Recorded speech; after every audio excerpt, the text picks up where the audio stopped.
தமிழகம் எங்கும் Max Gold cash for your gold. Max Gold நீங்க தங்க மட்டும் இல்லைங்க, பிளாட்டினம், டைமண்ட், சில்வர், ரூபினி எதை வேணாலும் விற்கலாம். உங்களுக்கான பணம் ரொக்கமா கையிலயோ இல்லைன்னா பேங்க் அக்கௌண்ட்லயோ உடனடியாக செலுத்திடுவாங்க. மார்க்கெட் மதிப்பை விட 100 ரூபாய் ஒரு கிராமுக்கு உங்களுக்கு கூடுதலா கிடைக்கும். தமிழ்நாடு முழுக்க டோர் ஸ்டெப் சர்வீஸும் இவங்க ப்ரொவைட் பண்றாங்க. உங்களுக்கு கோல்ட விற்கணும்னா அதுக்கு ஒரே ஒரு பெஸ்ட் பிளேஸ் மேக்ஸ் கோல்டு தான். கால் 04445454545.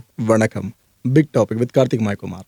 எப்ஸ்டின் ஃபைல்ஸ் வெளியானதுல இருந்து அந்த தீவை பத்தி பல பேர் பேச ஆரம்பிச்சிருக்கீங்களா? ஆக்சுவலா சிங்குலர்ல சொல்லக்கூடாதுங்க தீவுன்ட்டு, ப்ளூரல்ல சொல்லணும் தீவுகள்னு. ஆக்சுவலா எப்ஸ்டின் கிட்ட 2 தீவுகள் இருந்துச்சு. அதுல ஒரு முக்கியமான தீவு ஒன்று இருக்கு. இது எல்லாத்த பத்தி நான் முழுக்க பார்க்க போற நிகழ்ச்சிக்குள்ள போலாம்.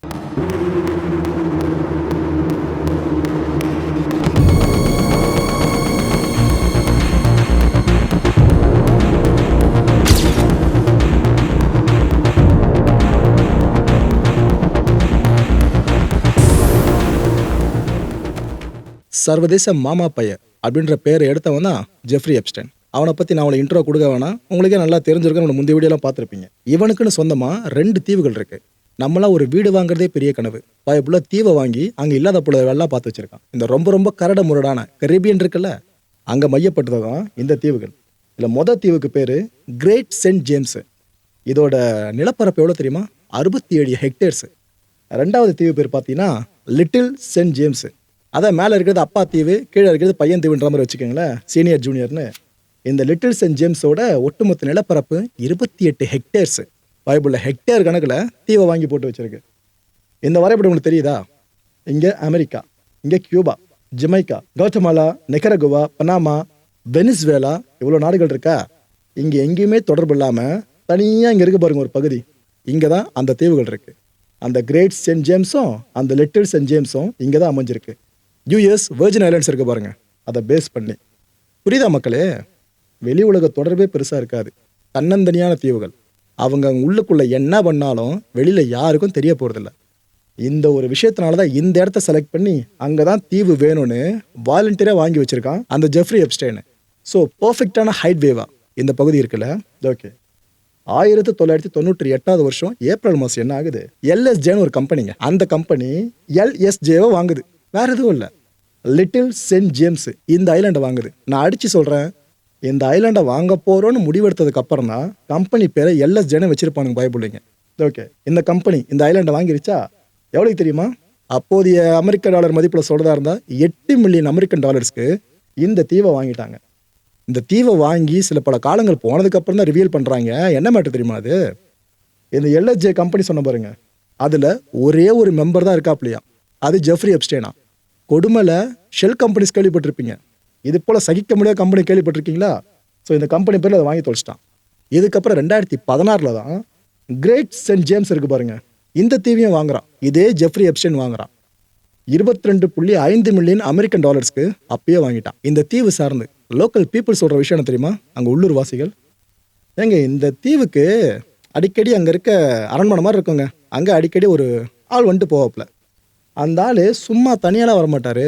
அவர் எப்போ வந்தாலும் எப்போ போனாலும் கூடவே சில மைனர் பொண்ணுங்களையும் கூப்பிட்டு வருவார். மேஜராகாத பொண்ணுங்க, சின்ன சின்ன பொண்ணுங்க, அவங்களையும் கூப்பிட்டு வந்துடுவார். அந்த மனுஷன் அங்கே எதுக்கு அந்த பசங்களை கூப்பிட்டு வராரு எங்கள் யாருக்குமே தெரியாது. ஆனால் ஒரு மாதிரி வியர்டாக இருக்கும் நாங்கள் அதை பார்க்கும்போது. அதுவும் இல்லாமல் அவர் இந்த பொண்ணுங்கள்லாம் கூப்பிட்டு வராருல, அதில் கொஞ்சம் கூட பயம் இருக்காதுங்க. இதெல்லாம் மறைச்சி தான் செய்யணுன்ற மாதிரி விஷயத்த அந்த ஆள் பண்ணி நாங்கள் பார்த்ததே இல்லை. அந்த ஆள் பாட்டுன்னு சிரித்து பேசிட்டு அந்த குழந்தைகளை கூப்பிட்டு வருவான், கூப்பிட்டு போவான். கொஞ்சம் கூட எங்ககிட்ட மறைக்கணுன்ற மாதிரி அவன் நினச்சி நாங்கள் பார்த்ததே கிடையாது. ஆனால் அவன் தப்பாக ஏதோ பண்ணான்ற விஷயம் மட்டும் எங்களுக்கு அப்பயே நல்லா தெரியுங்க. அது இப்போ இந்த விஷயங்கள் வெளிவர எங்களுக்கே ஷாக்கிங்காக இருக்குன்ற மாதிரி பல லோக்கல் பீப்புள் ஏற்கனவே ஸ்டேட்மெண்ட் கொடுத்துருக்காங்க. ஓகே, இந்த எல்எஸ்ஜே ஐலாண்ட் இருக்குல்ல, இதுக்கு இன்னொரு பேர் என்ன தெரியுமா? ஃபிடோஃபைல் ஐலாண்டு. ஃபிடோஃபைல்னா யாரை சொல்லுவோம் நம்ம? இந்த வயசான சில பேர் காம இச்சையில் சின்ன சின்ன குழந்தைங்க மேலே கை வைப்பானுங்களே, அவனுங்களை தான் இந்த ஃபிடோஃபைல்னு சொல்லுவோம். இந்த தீவுக்கே அப்பேற்பட்ட பேர் தான். எதுக்கு இந்த பேர் வந்திருக்கு உங்களுக்கு புரிஞ்சிருக்கும்னு நினைக்கிறேன். இப்போ நிறைய விவிஐபிஸ் இல்லை, அவங்களுக்குலாம் மேலே விவிஐபிஸ் இந்த தீவுக்கு தான் அடிக்கடி வந்து அட்டண்டன்ஸ் போட்டு போவாங்களாம். பார்ட்டி, அவங்கள பொறுத்த வரைக்கும் இது பார்ட்டி. ஆனால் நம்மளை பொறுத்த வரைக்கும் ப்ரூட்டலான பல விஷயம் உள்ளுக்குள்ளே பண்ணி வச்சுருக்கானுங்க போல இருக்கு. ஆக்சுவலாக இந்த தீவை நீங்கள் அடையணும் அப்படின்னா ஒன்று ஹெலிகாப்டர் மூலமாக தான் வர முடியும், அப்படி இல்லையா போட்டை எடுத்துக்கிட்டு மட்டும் தான் வர முடியும். மற்ற எந்த வழியிலையும் நீங்கள் இந்த தீவை அடையவே முடியாது. 2019 வருஷம் இந்த ஜெஃப்ரி எப்ஸ்டைன் சிறைக்குள்ள மர்மமான முறையில் உயிரிழந்தானா, அதுக்கு பிற்பாடு FBI அப்புறம் நியூயார்க் போலீஸ் 2 தரப்பும் சேர்ந்து இந்த லிட்டில் சென்ட் ஜேம்ஸ் இந்த தீவில் அந்த ஃபெடோஃபில் ஐலாண்ட் இருக்குல்ல, இங்கே ரெய்டை இனிஷியேட் பண்ணுறாங்க. இந்த ரெய்டு முடிவில் 300 GB அளவுக்கு டேட்டாவை கலெக்ட் பண்ணுறாங்க. அதுவும் நிறைய ஃபிசிக்கல் எவிடன்ஸையும் உள்ளிருந்து எடுக்கிறாங்க. இந்த எப்ஸ்டின் பைபிள் பண்ண எல்லா லீலைகளும் அங்கேருந்து எவிடன்ஸாகவே கையில் எடுத்துகிட்டு வந்துட்டாங்க. இங்கே வேலை பார்த்துட்டு இருந்த 2 எம்ப்ளாயிஸு இவங்க கிட்ட பிடிச்சி கேட்க ஆரம்பித்தாங்க ஆஃபீஸர்ஸு. அப்போ அந்த 2 எம்ப்ளாயிஸ் என்ன சொன்னாங்கன்னா, ஆமாங்க ஐயா எப்போ இங்கே வந்தாலும் சரி போனாலும் சரி, அப்போது சின்ன சின்ன பசங்களை, சிறுமிகளை அவர் கூட நம்மளால் பார்க்க முடியும். அதுவும் 1க்கும் மேற்பட்ட சிறுமிகளை தான் எப்போவுமே ஒரு கூட்டு வருவார், கூட்டு போகிற மாதிரி இருக்கும். அவர் மேக்ஸிமம் அந்த வானூர்தியை பயன்படுத்துகிறார்ல, அந்த வானூர்தி முழுக்கவே பெண்கள் இருப்பாங்க, சின்ன சின்ன குழந்தைங்க இருப்பாங்கன்னு அங்கே வேலை செஞ்ச 2 எம்ப்ளாயிஸை சொல்லியிருக்காங்க ஸ்டேட்மெண்ட்டில். எப்போ 2019 ரெய்டை முடிச்சுட்டு இந்த விஷயத்தை ஸ்டேட்மெண்ட்டாக வாங்கிட்டு வந்திருக்காங்க ஆஃபீஸர்ஸு. ஓகே, அந்த தீவுக்குள்ளே அப்படி என்னென்ன தான் இருக்குது, இதை பற்றின க்யூரியாசிட்டி பல பேருக்கு எழவில்லை. இதை பற்றி ஒன்று ஒன்றா சொல்கிற மக்களே, கண்டிப்பாக உங்களுக்கே பல கேள்விகள் எழ ஆரம்பிச்சிடும். இப்போ நீங்கள் பார்க்க போகிற ஃபோட்டோஸ் ஒன்றும் இந்த ரெய்டு பண்ணாங்க பார்த்தீங்களா, அதுக்கப்புறம் ஆஃபீஸர்ஸ் வெளியிட்ட ஃபோட்டோஸு ஒன்று ஒன்றா பார்ப்போமா. மொதல் காட்சி உங்களுக்கு தெரியுதாங்க, அதாவது ஒரு ரூம் மாதிரி இருக்குது, அங்கங்கே மாஸ்க் உங்களால் பார்க்க முடியுதுல்ல. இதுவே ஒரு மாதிரி வியர்டாக இருக்குல்ல நம்மளுக்கு. ஏன்னா இந்த மாஸ்க்லாம் நம்ம பெரும்பாலும் பயன்படுத்தி இருக்க மாட்டோம், பார்த்து இருக்க மாட்டோம். வீட்டில் மாற்றத்தை கூட இது போல் மாஸ்க்லாம் நம்ம கொஞ்சம் யோசிப்போம். ஆனால் அதை பயன்படுத்தியிருக்கானுங்க உள்ள. அதுவும் இந்த வயசான ஆட்களோட முகம் இருக்குல்ல, இது ஏந்திர மாதிரி தான் அந்த மாஸ்க் ஒன்று இருக்குங்க. வயசான ஆட்களுக்காகவே ரூம்ன்ற மாதிரி தான் அதை கிரியேட் பண்ணி வச்சிருக்கானுங்க. அந்த ஆள் இருக்கணும் ஃபிடோஃபைல்னு சொல்லிட்டேன். கண்டிப்பாக அவன் பேஸ் பண்ண ஆட்கள் வேறு எப்படி வர போகிறானுங்க, இது போல் இச்சை கொண்டு வரலாம் மட்டும் தான் கண்டிப்பாக உள்ளே வர முடியும். அதை இங்கேயே ரிசம்பிள் பண்ணிட்டாங்களா. இங்கே பாருங்க, ஹைசன்பர்க் மாதிரிலாம் ஒரு மாஸ்க், அந்த கர்மத்தையும் பார்க்க முடியுது. பிரேக்கிங் பேட் ஹைசன்பர்க் பற்றி சொல்கிறேன். இதெல்லாம் ஓகே. இந்த சேரை நோட் பண்ணிங்களா, இந்த டென்டிஸ்ட் ப்ரொஃபஷனாக இருக்கவங்களாம் பயன்படுத்துவாங்க பாருங்க, கிட்டத்தட்ட அதே போல் ஒரு சேர் இந்த இடத்துல. ஆக்சுவலாக இது ஒரு சாதாரண ரூமு, ஆனால் அதுக்குள்ளே எதுக்காக இந்த ஒரு சேரு? இதுதான் பல பேருக்கும் ஒரு குழப்பத்தை வெகுவாக ஏற்படுத்தி விட்டுறதுங்க. ஆரம்பத்திலே குழம்பு ஆரம்பிச்சிருப்புன்னு நினைக்கிறேன். ஓகே ரைட்டு, பெட்ரூமை காட்டுறேன். இந்த பார்த்தீங்களா, சீலிங் ஒரு கலரு, அது கீழே ஒரு கலரு, அப்புறம் இந்த பெட் ஃப்ளோர் சார்ந்த ஒரு கலரு. பைபிளில் கலாரசினா எல்லாத்தையுமே கிரியேட் பண்ணி வச்சுருக்கான்.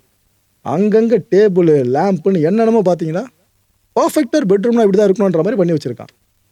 ஒரு பெட்டு அதை மட்டும் தான் போட்டிருக்கான். புரிஞ்சிருக்கேன் என்ன சொல்ல வர அப்படின்னு சொல்லிட்டு. ஸோ இந்த பெட்ரூம் ஸ்ட்ரக்சரை பார்த்தாச்சா.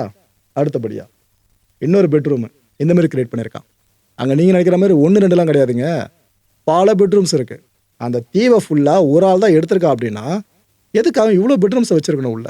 இதுவே பல பேருக்கு ஒரு பெரிய க்யூரியாசிட்டி ஏற்படுத்தி கொடுத்து இந்த பைபிளில் வேறு என்னென்ன கொடுமையான வெள்ளம் பார்த்தான்னு சொல்லிட்டு. அதுவும் ஒரு பெட்ரூம் மாதிரி இன்னொரு பெட்ரூம் இருக்கிறது இல்லைங்க. ஒன்று அதோட மேக்கிங் ஸ்டைல் ஃபுல்லாக மாறி இருக்குது. இன்டீரியர் அப்படியே உல்ட்டாவாக இருக்குது ஒன்று தெரியும். இப்போ நீங்கள் பார்த்துட்டு இருக்கிறது பாத்ரூம். இதை நான் சொன்னால் தான் உங்களுக்கு தெரியுமே, ஏன்னா ஃபர்னிச்சரை உள்ளே போட்டு அடுக்கி வச்சுருக்கான் பாத்ரூமுக்குள்ளே. இது போல் நீங்கள் பெருசாக இங்கே விட்னஸ் பண்ண முடியாதுங்க. இங்கே இந்த பைபிள் இந்த வேலையை பார்த்து வச்சுருக்கான். எதுக்காக இருக்குன்னு நினைக்கிறீங்க? அங்கே குழந்தைங்களே எதனா பண்ண சொல்லிவிட்டு இந்த நாய் அங்கே உட்காந்து பார்க்குற மாதிரி தான் ஏதாவது விஷயங்கள் இருக்கலாம். அதுக்காகவே செட் பண்ண மாதிரி தான் இது.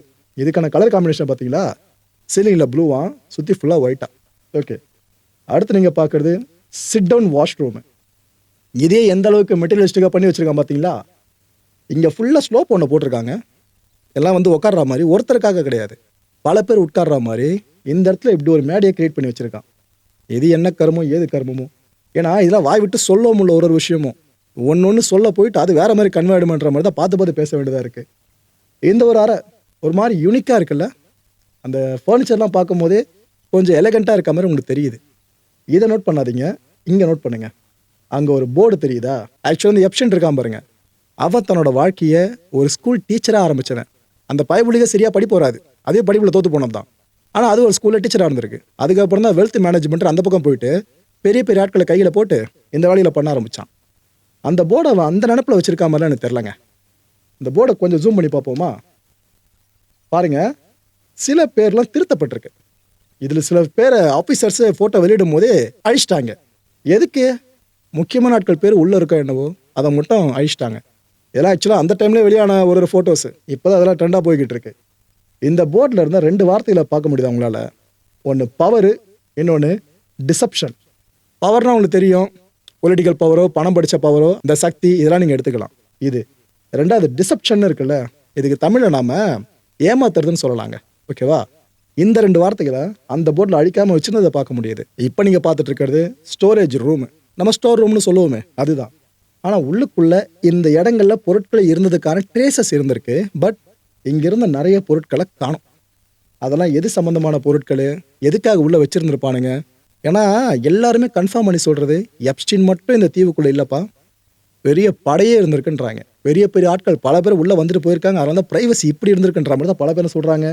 இங்க அவங்கள சார்ந்த எதனா பொருட்கள் இருந்திருக்குமோ என்னவோ, இதை அந்த ஆஃபீஸர்ஸ் தான் வெளிச்சம். ஆனால் அந்த ஆஃபீஸர்ஸ் ரெய்டை கண்டக்ட் பண்ணி முடிச்ச பிற்பாடு சொன்னது, எங்களுக்கு என்னென்ன கிடைச்சி எல்லாத்தையும் நாங்கள் கொடுத்துருவோங்க டிபார்ட்மெண்ட் கிட்ட அப்படின்ட்டாங்க. ஸோ அதுக்கப்புறம் வெளியானதான் இந்த ஃபோட்டோஸ்லாம். இப்போ நீங்கள் பார்த்துட்டு இருக்கிறது அகெயின் மாஸ்க் தான். நான் முதல்ல ஒரு ரூமில் மாஸ்க் காமிச்சல, அங்கே மட்டும் இல்லை, இன்னும் சில அறைகளிலையும் இது போல் மாஸ்க்கை பார்க்க முடியுது. எல்லா மாஸ்க்குக்கும் ஒற்றுமை பார்த்தீங்கன்னா ஏதோ வயசான மாதிரி தான் ஒரு மாஸ்க்கும் இருக்கும். எல்லா மாஸ்க்கும் கிட்டத்தட்ட வயசான மாதிரி தான் இருக்கும். சில மாஸ்கள் சிறுமிகள் முகம் இருக்குல்ல, அது தரிச்சா மாதிரி இருக்கும். இதையும் அங்கிருந்த அறைகளில் ஒரு சுவர் பகுதியில் தெளிவாக நம்மளால் பார்க்க முடியுதுங்க. இது வரைக்கும் காமிச்ச ஃபோட்டோஸ் இருக்குல்ல, இதை பார்க்கும்போது உங்களுக்கே பயங்கரமாக கோவம் வருதில்ல. டேய் என்னடா வேலை பார்த்து வச்சுருக்கீங்க அப்படின்னு உங்களுக்கே நினைக்க தோணுதில்ல. என்னென்ன பண்ணியிருக்கானுங்க போடுங்க. கடந்த 2022 வருஷம் மார்ச் மாதம் வாக்கில் இந்த ஐலாண்ட் இருக்குது பார்த்தீங்களா, அதான் ஜெஃப்ரி எப்ஸ்டைனோட இந்த Great Saint James and Little Saint James, இந்த 2 ஐலாண்ட்ஸையும் விற்பனைக்கு அப்படின்னு அட்வர்டைஸ்மெண்ட் பண்ணாங்க. ஏன்னா செத்துட்டான். இதுக்கப்புறம் இந்த ஐலாண்ட் அவங்ககிட்ட இருக்க போகிறதில்ல, ஸோ சேலுக்கு கொண்டு வராங்க. அந்த டைமில் நியூயார்க்கை பேஸ் பண்ண பெஸ்போக் ரியல் எஸ்டேட் அப்படின்ற ஃபார்ம் தான் இந்த 2 ப்ராப்பர்ட்டியவும் நாம் எடுத்துப்போம் வாங்கிப்போம் அப்படின்னு வராங்க. எவ்வளோ தெரியுமா அப்போ இந்த அமௌண்ட் சொல்லப்படுச்சு? $125 மில்லியன் இதுக்கான ரேட்டை கோட் பண்ணாங்க. கோட் பண்ணுறது யார் ப்ரோ? அதான் செத்து போயிட்டாரு, எதுக்கு இதை இப்போ விற்று என்ன பண்ண முடியலாம் கேட்டிங்கன்னா, அதுக்கு நான் விளக்கம் கொடுக்கல, சம்மந்தப்பட்டலே கொடுத்துருக்காங்க. எப்ஸ்டைனோட எஸ்டேட் இருக்குல்ல, இதோட வழக்கறிஞர் அவர் என்ன சொன்னாப்புல, இல்லைங்க எப்ஸ்டைன் சம்மந்தப்பட்ட கேஸ் இருக்குல்ல, இது சார்ந்து நிறைய செட்டில்மெண்ட்லாம் பண்ண வேண்டியது இருக்குது, அவ்வளோ வழக்குகள் வேறு இருக்குது, இந்த பணத்தை வச்சு நாங்கள் அதுக்கு செலவு பண்ணிப்போங்க அப்படின்னு சொன்னார். ஸோ $125 மில்லியன் கோட் பண்ணிட்டாங்களா அமௌண்ட்டை. ஆனால் அந்த அமௌண்ட்டுக்கு போலங்க, அதுலேயும் பாதிக்கு தான் போச்சு. வாங்கினது இந்த மகராசன் தான். இது எப்போ முடியுது டீல்னு பார்த்தீங்கன்னா 2023 வருஷம் மே மாதம் வாக்கில் இந்த டீல் முடிஞ்சிருது. இவர் பேர் ஸ்டீஃபன் டெக்காஃப். இவர் ஒரு ப்ரைவேட் ஈக்விட்டி ஃபார்மோட ஃபவுண்டர். நிறைய பேருக்கு டவுட் வரும், என்ன ப்ரோ இவருக்கு எப்ஸ்டைனுக்கு சம்மந்தம் இருக்கா, இவர் இந்த ஒரு விஷயத்தை எப்ஸ்டைனுக்கு அப்புறம் பண்ணலாம் நினச்சாரா, இது போல் கேவலமான வேலை அப்படின்னு கேட்டிங்கன்னா, அதுக்கு அவரே சில விளக்கங்களை கொடுத்துருக்காப்புல. அதை பற்றி நான் போக சொல்கிறேன். பிளாக் டைமண்ட் கேபிட்டல் மேனேஜ்மெண்ட் இவரோட ஈக்விட்டி ஃபார்மோட பேருங்க. இது அங்கே லோக்கலில் பார்த்தீங்கன்னா கொஞ்சம் பிரபலியமான ஒரு ஃபார்ம் தான். இவர் இந்த 2 ஐலாண்ட்ஸை வாங்கிட்டாப்புல. எவ்வளோ அமௌண்ட் தெரியுமா? $60 மில்லியன் செலவு பண்ணி அந்த 2 ஐலாண்டையும் தனக்குரியதாக மாற்றிட்டாப்புல. அமௌண்ட் குறைஞ்சதெல்லாம் ஓகே ப்ரோ, ஆனால் இவர் எதுக்காக இதை வாங்கணும் அப்படின்ற கேள்வியை திரும்ப திரும்ப பல பேரும் கேட்பீங்க. அவரோட ஸ்டேட்மெண்ட்டே பதிலாக கொடுத்துட்றேன். ஸ்டீஃபன் என்ன சொன்னாப்புல, ஏங்க நான் எப்ஸ்டைனை ஒரு முறை கூட லைஃப்பில் சந்தித்ததே கிடையாது, இந்த தீவுக்கு நான் இதுக்கு முன்னாடி வந்ததே கிடையாது, இந்த 2 தீவுகள் இது போல் விலைக்கு வருதுன்னு சொன்னாங்க, அதுக்காக தான் நாங்கள் வாங்க வந்தேன், மற்றபடி எனக்கு அவருக்கு எந்த சம்மந்தம் இல்லைன்னு தெளிவாக சொல்லிட்டாப்புல. பிகாஸ் அப்போலாம் எப்ஸ்டைன் கேஸில் மாட்டி செத்து போயிட்டு உலகம் முழுக்க அவர் பேரை நாரடிச்சாங்க.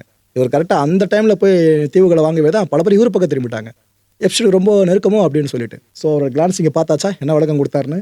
இது கூட இன்னொன்று கூடுதலாக சொன்னாப்புல, நான் இந்த தீவுகளை சும்மா வச்சிருக்க போகிறதில்ல, கிட்டத்தட்ட 25 அறைகளை கொண்ட ஒரு மிகப்பெரிய லக்ஸுரி ரெசார்ட்டாக கட்ட போகிறேன், நிறைய டூரிஸ்ட்டை இங்கே நான் இழுக்கலாம், நிறைய பேர் இங்கே வருவாங்க வெர்ஜின் ஐலாண்ட் சார்ந்து, அதுதான் என்னோட மோட்டிவ் அப்படின்ட்டு தன்னோட அடுத்த கட்ட பிஸ்னஸ் ஐடியான்னு இதெல்லாம் சொல்லியிருந்தாப்புல. ஸோ அந்த தீவுகள் யாருக்கிட்ட இருந்துச்சு, எப்படி வாங்கப்பட்டுச்சு, உள்ளுக்குள்ளே என்னென்ன இருந்துச்சு, அடுத்து யார் கைக்கு போச்சு, எல்லாம் தெரிஞ்சுக்கிட்டீங்களா மக்களே? இன்னும் அடுத்தடுத்த எபிசோட்ஸில் நீங்கள் நிறைய விஷயம் பார்க்க போகிறீங்க.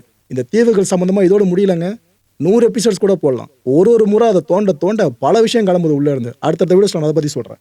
இந்த கான்டென்ட்டை பொறுத்தவரைக்கும் நாமெல்லாம் சிந்திக்க வேண்டிய ஒரே ஒரு முக்கியமான விஷயம் என்னன்னு பார்த்தீங்கன்னா, அரசியல்வாதிகளோட துணை இல்லாமல் இந்த அளவுக்கு சுதந்திரமாக இவனால் செயல்பட்டு இருக்க முடியும்னு நினைக்கிறீங்களா? ஏன்னா படங்களை கூட பார்ப்போம், நம்ம ஒரு குழந்தைங்களை கடத்துறாங்க அப்படின்னா எந்த அளவுக்கு அவனுங்க பயந்து பண்ணுவானுங்க அப்படின்னு. அவ்வளோ தீர்மானம் பண்ண முடியாது அந்த விஷயத்த, மாட்டினா அவன லைஃப்லாம் உள்ளதான். ஆனால் இவனை பற்றி உள்ளூர் மக்கள் சொல்றதை கேட்குறப்ப அந்த ஆள் பாட்டுன்னு கூட்டு போவான், கூட்டு வருவாங்க, யாருக்கும் பயப்பட மாட்டான்றாங்க. ஸோ எவ்வளோ பெரிய பொலிட்டிக்கல் ஐட்டெல்லாம் உள்ள சம்மந்தப்பட்டிருக்கும்.